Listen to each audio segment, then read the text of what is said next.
The Story of an Hour by Kate Chopin.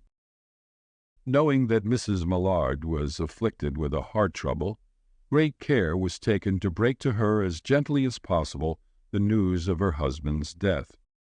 It was her sister Josephine who told her, in broken sentences, veiled hints that revealed in half-concealing. Her husband's friend Richards was there too, near her. It was he who had been in the newspaper office when intelligence of the railroad disaster was received, with Brently Mallard's name leading the list of killed.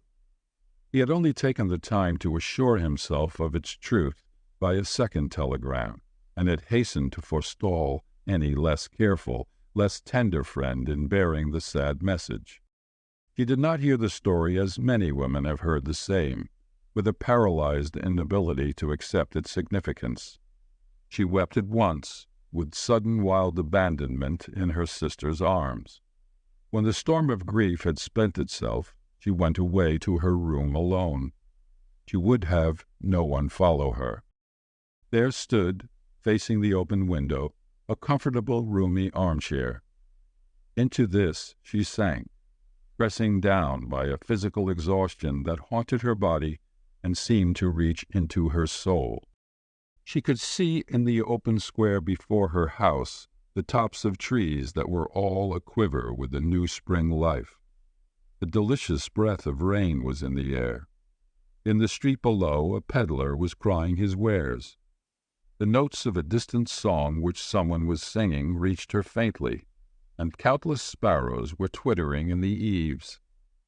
There were patches of blue sky showing here and there through the clouds that had met and piled one above the other in the west facing her window. She sat with her head thrown back upon the cushion of the chair, quite motionless, except when a sob came up into her throat and shook her, as a child who has cried itself to sleep continues to sob in its dreams. She was young, with a fair, calm face, whose lines bespoke repression and even a certain strength. But now there was a dull stare in her eyes, whose gaze was fixed away off yonder in one of those patches of blue sky. It was not a glance of reflection, but rather indicated a suspension of intelligent thought. There was something coming to her, and she was waiting for it, fearfully. What was it? She did not know. It was too subtle and elusive to name, but she felt it creeping out of the sky, reaching towards her through the sounds, the scents, the color that filled the air.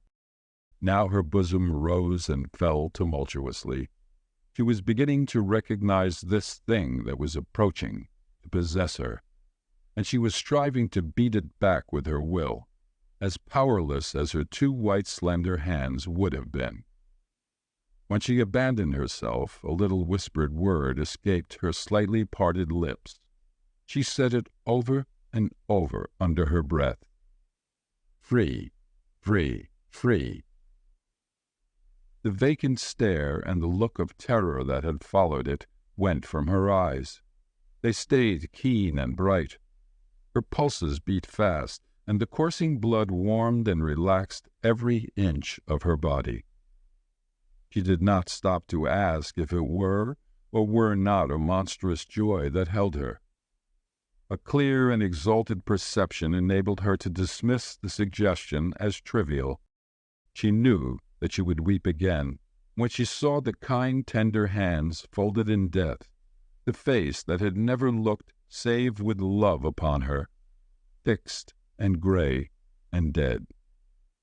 But she saw beyond that bitter moment a long procession of years to come that would belong to her absolutely, and she opened and spread her arms out to them in welcome. There would be no one to live for her during those coming years. She would live for herself. There would be no powerful will bending hers in that blind persistence with which men and women believe they have a right to impose a private will upon a fellow creature. A kind intention or a cruel intention made the act seem no less a crime, as she looked upon it in that brief moment of illumination. And yet she had loved him. Sometimes. Often she had not. What did it matter? What could love, the unsolved mystery, count for in face of this possession of self-assertion which she suddenly recognized as the strongest impulse of her being? Free, body and soul free, she kept whispering. Josephine was kneeling before the closed door, with her lips to the keyhole, imploring for admission. "Louise, open the door. I beg, open the door. You will make yourself ill. What are you doing, Louise? For heaven's sake, open the door. Go away. I am not making myself ill." No, she was drinking a very elixir of life through the open window. Her fancy was running riot along those days ahead of her, spring days and summer days and all sorts of days that would be her own. She breathed a quick prayer that life might be long. It was only yesterday she had thought with a shudder that life might be long. She arose at length and opened the door to her sister's importunities. There was a feverish triumph in her eyes, and she carried herself unwittingly like a goddess of victory.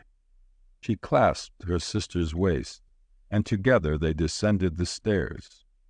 Richards stood waiting for them at the bottom. Someone was opening the front door with a latchkey. It was Brently Mallard, who entered, a little travel-stained, composedly carrying his gripsack and umbrella. He had been far from the scene of the accident, and did not even know there had been one. He stood amazed at Josephine's piercing cry, at Richard's quick motion to screen him from the view of his wife. But Richards was too late.